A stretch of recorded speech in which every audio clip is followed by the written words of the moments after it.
ज्यांच्या आत्ताच विचार करायचे ते शिवसेनेचे नेते आणि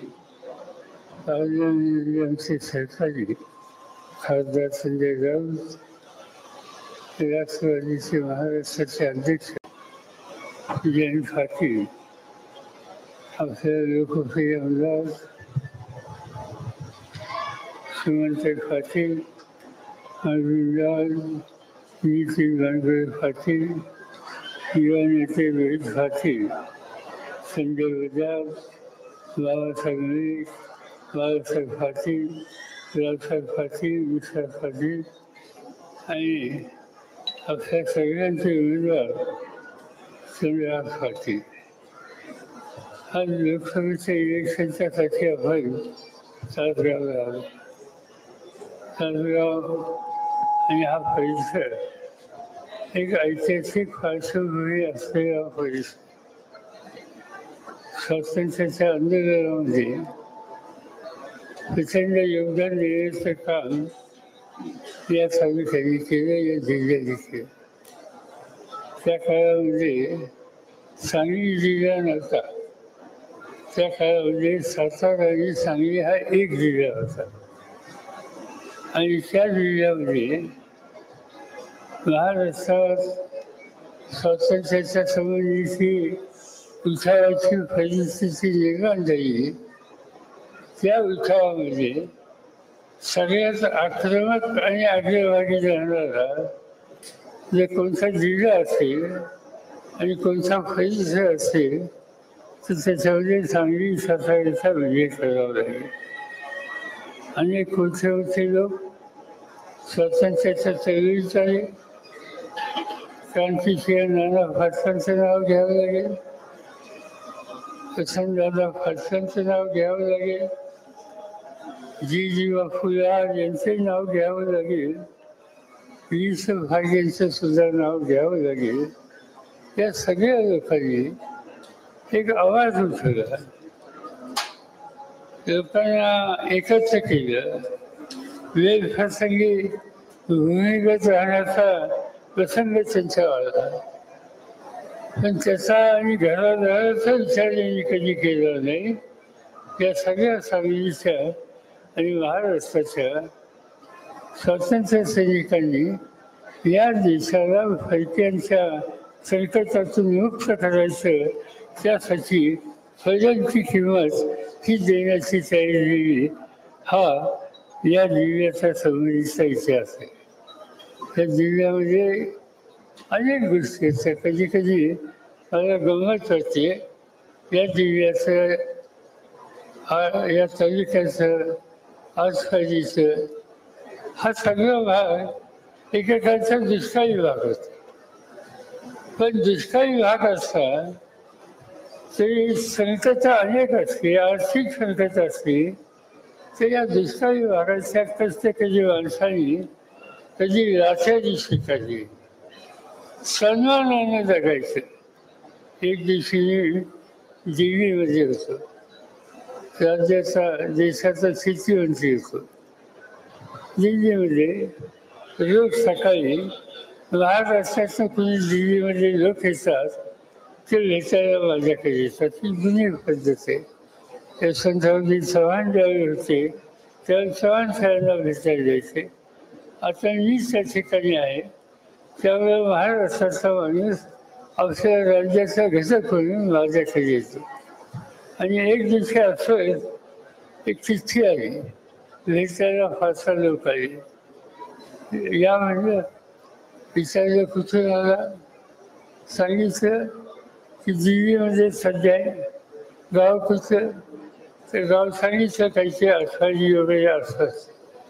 म्हणजे करता काय ते म्हणजे सर्कस, म्हणजे काय ते म्हणजे सर्कस. म्हणजे सर्कस म्हणजे तुम्ही हा म्हणजे आमच्याकडे फार जुनी पद्धत आहे.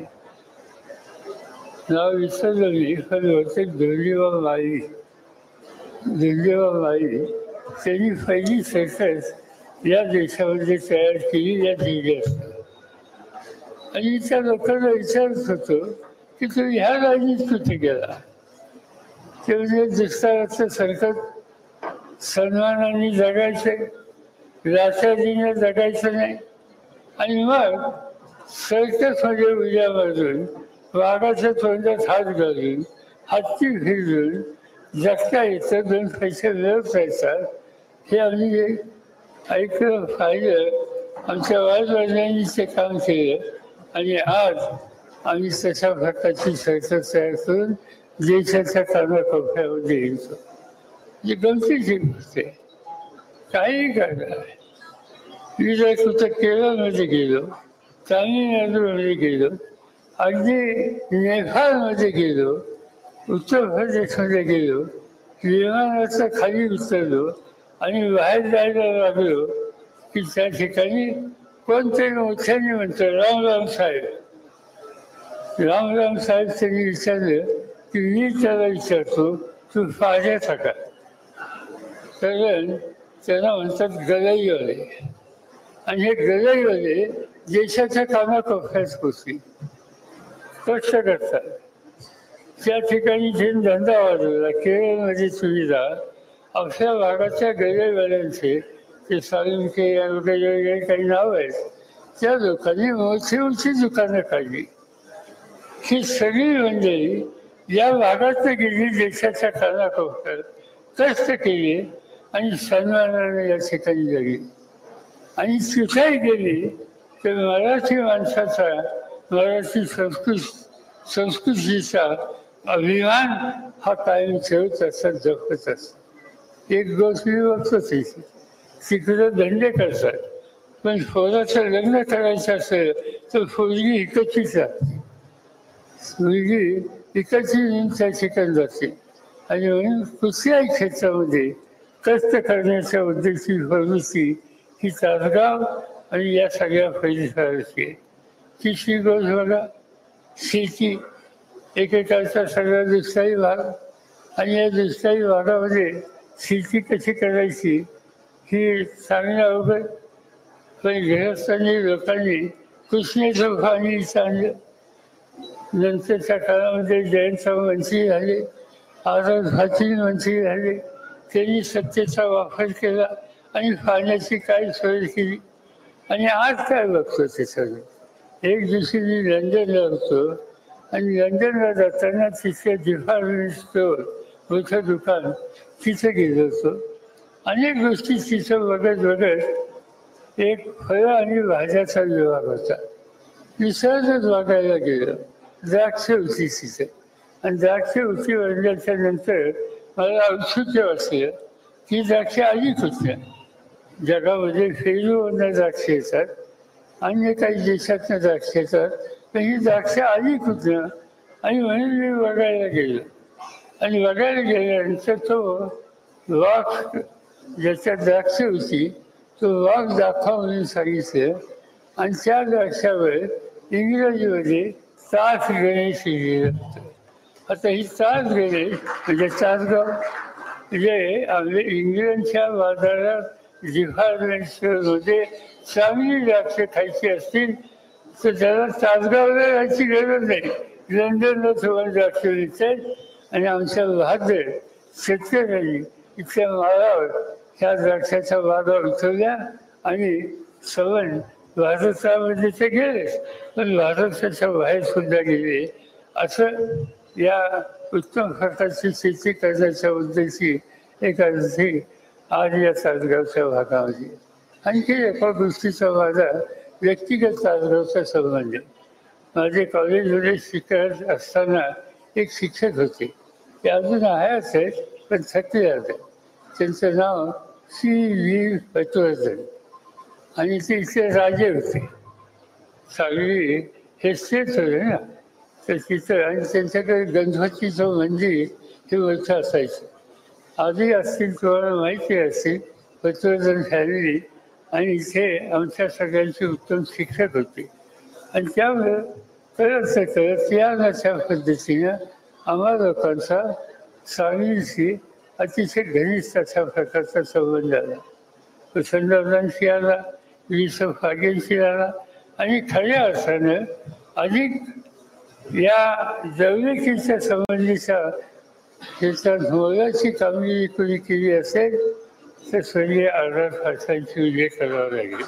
आज सर्वसामान्य कुटुंबाची व्यक्ती प्रामाणिकपणानं काम करण्याची दृष्टी.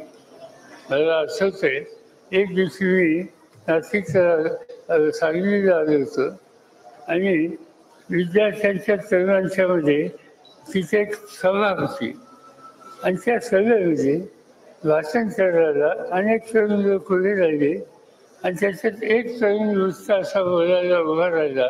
अतिशय चांगले बोलराव त्यांनी भाषण केलं. मी चौकशी केली, हे कोण आहे बाबा, भाजी गली दिसतो, याचं लक्ष ठेवलं पाहिजे. दुसरं त्याचं कोण नव्हते, ते आझाद पाटील होते कॉलेजच्या काळापासून. नंतरच्या काळामध्ये पक्ष संघटनेत आले, जिल्हा परिषदेमध्ये गेले.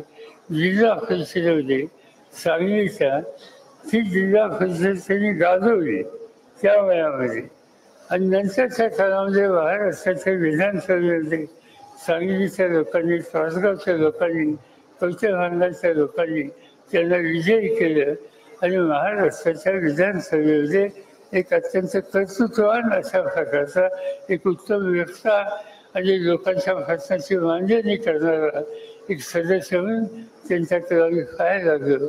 आज त्या काळामध्ये महाराष्ट्राच्या विधानसभेमध्ये सांगलीने दोन कर्तृत्ववान माणसं दिली, एक आझाद पाटील आणि एक आज या ठिकाणी हजर आहे जयंत पाटील. ही आम्हाला सगळ्यांच्या मनात राहिलेली गोष्ट आहे. सुदैवानं आपल्या कर्तृत्वानं आझाद हे उपमुख्यमंत्री पदापर्यंत गेले. अनेक गोष्टीची चांगली धोरणं त्यांनी आखली. त्यांचे कार्यक्रम आणि विशेषतः समाजाच्या लहान घटकांच्या हिताच्यासाठी धोरणं, स्त्रियांचा सन्मान कसा राहील यासाठी त्यांचे कार्यक्रम, या सगळ्या क्षेत्रामध्ये आझादने फार मोठं काम केलं. दुर्दैवानं ते लवकर आपल्या सगळ्यांच्यातून केले. पण ते असे असं नसले तरी आज त्यांच्या विचाराची आणि त्यांच्या कामाची गादी रोहित चालवतो याचा आम्हाला आनंद आहे, अभिमान आहे. आणि माझी खात्री आहे की उद्याच्याला महाराष्ट्राचे जुन्या काळाचे लोक रोहितला सुद्धा जे काम करताना पाहतील त्या सगळ्यांना आधारच्या कामाची आठवण आणि आधारच्या कामाची जी आज गरज आहे त्याची पूर्तता या नव्या पिढीकडून होते, हे चित्र दिसायचं राहणार नाही. आज या ठिकाणी लोकसभेची निवडणूक आहे. अनेक लोकांनी इथं काम केलं. वसंतदादा होते, जी बापू होते, विसफ आगे होते. अनेक महाराष्ट्रात मोलाची कामगिरी केली. अगदी रोजगार हमीसारखा कायदा की तो संबंध देशामध्ये गेला. त्या कायद्याची संबंध रचना तयारी ही विसफ आगे साहेबांनी केली. या जिल्ह्याचा दुष्काळ हा बघून त्यांच्यामध्ये व्यक्त राहतं. अशा अनेक लोकांनी अनेक प्रकारची कामं या ठिकाणी केली, वेगवेगळ्या क्षेत्रामध्ये यश मिळवून दिले. ही निवडणूक ही अत्यंत महत्त्वाची आहे आणि त्याचं कारण आज सगळ्या देशाचा चेहरा बदलतोय. आज देशाचं राज्य हे नरेंद्र मोदींच्या सारख्या ग्रस्तांच्या हातामध्ये. ही एक वेगळी विचारधारा आहे आणि ती विचारधारा साधारणतः या भागामध्ये स्वातंत्र्याच्या आंदोलनात महत्त्वाची कामगिरी केल्याचा इतिहास आहे. तो इतिहास एका बाजूला आणि स्वातंत्र्याच्या चळवळीत एक विचारधारा, एक पक्ष संघटना कधीही नव्हती. त्या सुरुंगामध्ये जाण्याची वेळ अनेकांना आली. ते सगळे स्वातंत्र्य सैनिक होते, पण त्यांच्याबरोबर अनेक लोक सहभागी झाले. पण त्याच्यामध्ये त्यावेळेचा भाजप किंवा जनसंघ यांचा एक सुद्धा माणूस हा कधी झालेला नव्हता. आणि म्हणून ज्यांना स्वातंत्र्याच्या चळवळीची पार्श्वभूमी नाही त्यांच्या हातामध्ये आज देशाची सूच आहेत आणि त्यांचं नाव हे नरेंद्र मोदी आहे. आज अनेक गोष्टी आपण बघतो ते अनेक ठिकाणी जातात, भाषणं करतात. लोकशाहीमध्ये त्यांचा अधिकार आहे, पण भाषणं कुणा करतात? जवाहरलाल नेहरूंच्या टीका कर, काँग्रेस पक्षावर टीका कर, या जवाहरलाल नेहरूंच्या आयुष्याची जवळपास 11-12 वर्ष इंग्रजांच्या तुरुंगामध्ये घालवली. घरादाराचा विचार झाला नाही. स्वातंत्र्य मिळाल्याच्या नंतर त्या स्वातंत्र्याचा अर्थ लोकांच्या जीवनामध्ये स्पष्ट दिसेल यासाठी एक नवीन रचना त्यांनी केली. लोकशाहीचं राज्य या देशात प्रस्तावित केलं आणि जगामध्ये भारताचं नाव लौकिक वाढेल यासाठी त्यांचं योगदान होतं.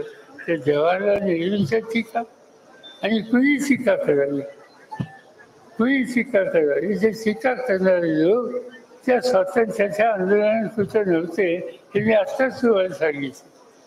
पण हे एवढं मोठं योगदान देणाऱ्यांच्या टीका करणं हाच आपला कार्यक्रम आहे असं समजून आज ते कामाला लागलेले.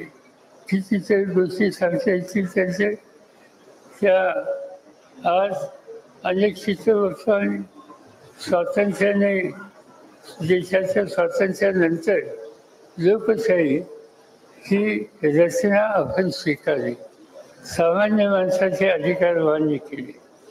आज ज्यांच्या हातात सत्ता आहे त्यांना हा लोकशाही स्वातंत्र्याचा विचार कितपत मंजूर आहे याची शंका येते आणि त्याची कारणं अनेक आहेत. ज्यांचा काही संबंध नाही, तसा गुन्हा नाही. मोदी साहेबांच्या त्यांच्या सरकारांच्या मनात आलं त्याला तुरुंगात गुन्हा तुरुंगात टाकले. अनेक खासदारांना तुरुंगामध्ये टाकले. आपल्या सरकारांना तुरुंगात टाकले. महाराष्ट्रामध्ये आज या ठिकाणी संजय राऊत आहेत, एक उत्तम पत्रकार.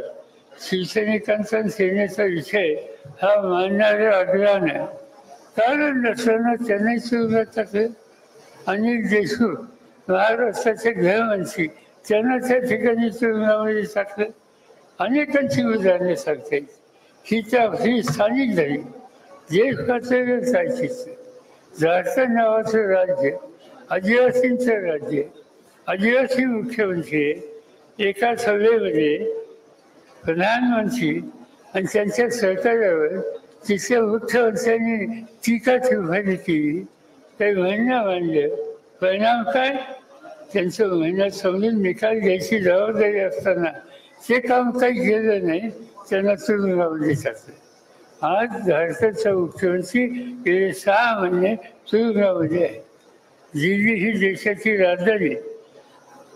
अरविंद केजरीवाल नावाचे मुख्यमंत्री सामान्य कुटुंबातून आलेले, उत्तम राज्य चालवतात. शिक्षणाच्या क्षेत्रात मोलाचं काम केलं. आरोग्याच्या बाबतीत अनेक सुविधा लोकांना दिल्या. राज्य कसं चालवायचं याचा एक आदर्श केला. आम्ही लोक पार्लमेंटचे मेंबर म्हणून दिल्लीमध्ये आहोत.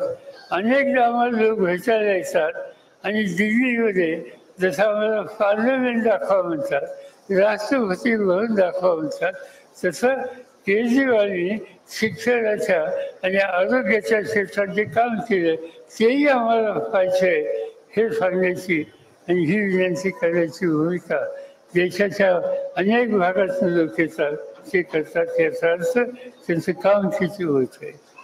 आणि त्याच केजरीवालनी सरकारवर काही गोष्टी टीका टिप्पणी केली. परिणाम काय झाला? 3 वेळेला मुख्यमंत्री असलेल्या माणसाला आणि कसलाही चिंतला त्याच्या अंगावर नाही इतका स्वच्छ कारभार करणारा हा मुख्यमंत्री आज तिहारच्या जेलमध्ये आहे. का? तर मोदी साहेबांनी त्यांच्या लोकांनी काही घटनावर टीका टिप्पणी केली. ही काही लोकशाही आहे? ही काही स्वातंत्र्य आहे? आपल्याला या देशामध्ये सगळ्यांच्या प्रयत्नानं एक घटनेची निर्मिती केली. त्या घटनेनं तुम्हाला मला सगळ्यांना सारखे अधिकार आहे.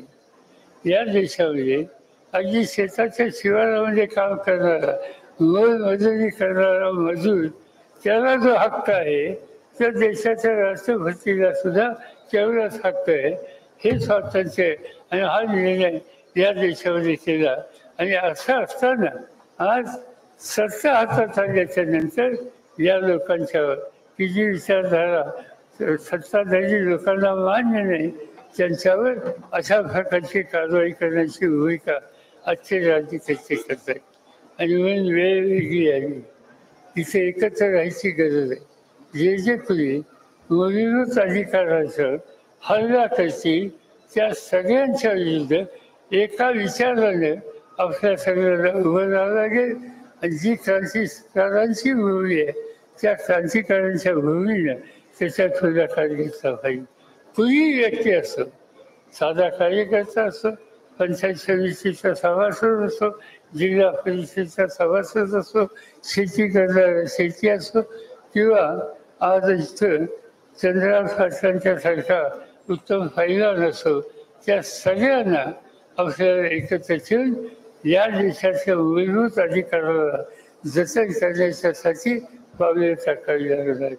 आणि मला आनंद आहे की शिवसेनेने अशा कामात पुढे राहणाऱ्या एका तरुण खेळाडूची निवड या ठिकाणी केली त्याची उपयुक्तता आहे. खरं म्हणजे काही लोक असं म्हणतात की हे खेळाडू तिथे जाऊन काय करणार, काही काळजी करू नका. मी एक आणखी खेळाडू पाहिला, सांगलीचाच पाहिला, आणि त्यांचं नाव मारुती माने. मारुती माने खासदार होते का नाही आणि हिंद केसरी होते का नाही? हा तर डबल, सिंगल महाराष्ट्र जसं नाही, डबल. आणि तुम्ही लोकांनी काय सांगायचं, गेलं 35 वर्ष कुस्तीगीर परिषदेचा अध्यक्ष मी आहे. तेव्हा कोणता फायदा झाले आणि कुठपर्यंत झाले याची प्रत्येकाचा अभ्यास आहे. मी कधी बोलत असतो, पण या संस्थेमध्ये अनेक वर्ष माझे आहेत. आणि त्यावेळेला जी तरुण म्हणजे पुढे येत आहेत, राज्याचं नाव घेत आहेत, उद्या देशाचं नाव घेतील आणि नंतरच्या काळामध्ये ऑलिम्पिकमध्ये सुद्धा जातील, अशा पद्धतीचं कर्तृत्व आणि क्रीडा क्षेत्रात असे जे कोणी खेळाडू आहेत त्यांना अधिक प्रोत्साहन द्यायचा निकाल दिसतो. आणि त्या दृष्टीनं चंद्रहारकडे आम्ही बघत असतो. मला आनंद आहे या ठिकाणी शिवसेना प्रमुखांनी त्यांची निवड केली. त्यांची निवड करून बातमी आली वर्तमानपत्रात की या ठिकाणी या जागेसाठी शिवसेना प्रमुखांनी यांची अशाची निवड केली. सगळ्या महाराष्ट्रात चर्चा सुरू आहे, कोण हा चंद्र एकदम खासदार बनायला निघाला, काय त्याला अनुभव वगैरे वगैरे वगैरे. नंतर जसं जशी माहिती त्यांची पुढे यायला लागली तसं लोकांचा विश्वास वाढला आणि लोकांना खात्री वाटायला लागली की ही व्यक्ती सांगली जिल्ह्याचं आणि महाराष्ट्राचं नाव जसं कुस्तीच्या क्षेत्रात केलं तसं आज भारताच्या पारनेरमध्ये मोदी साहेब आणि त्यांचे सहकारी सवन या देशाचा मूलभूत अधिकार उद्ध्वस्त करायला निघाले. त्यांच्या विरुद्ध संघर्ष करायला आम्ही सगळे जे प्रयत्न करतील त्या आमच्या प्रयत्नाला खांद्याला खांदा लावून या ठिकाणी चंद्रावर सुद्धा लोक संसदेमध्ये उभे राहतील याची खात्री मला या ठिकाणी आहे. आणि त्यामुळे त्यांना निवडून देणं ही तेव्हा सगळ्यांची जबाबदारी आहे. ते काम तुम्ही त्यांनी करावं एवढंच या ठिकाणी मी आपल्या सगळ्यांना सांगू इच्छितो. अधिक बोलायचं नाही. आणखीन काही सभा मला आज पुणे जिल्ह्यामध्ये आहेत. एक वेगळं चित्र महाराष्ट्रात दिसतंय. आम्ही लोक जाईल तिथं, लोकांचा पाठिंबा आहे, लोकांना बदल पाहिजे. आणि तो बदल आज जी आम्ही लोकांनी आघाडी केली ज्याच्यामध्ये शिवसेना, राष्ट्रवादी काँग्रेस पक्ष आणि इतर छोटे मोठे डॉक्टर बाबासाहेब आंबेडकरांच्या विचाराने पुढे जाणारे हे पक्ष, त्या सगळ्यांना घेऊन एक जबरदस्त शक्ती ही महाराष्ट्रात उभी करण्याचा प्रयत्न आम्ही करतोय. त्या प्रयत्नाला तुमच्या सगळ्यांची साथ मिळेल अशाच प्रकारची अपेक्षा व्यक्त करतो. या ठिकाणी चंद्रहार पाटलांची फूल ही काही सांगायची आवश्यकता नाही.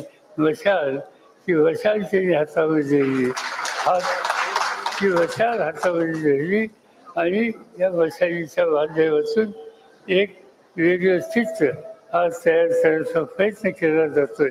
त्याला तुम्ही साथ द्याल अशाच प्रकारची अपेक्षा या ठिकाणी करतो आणि माझी 2 शब्द ठेवतो.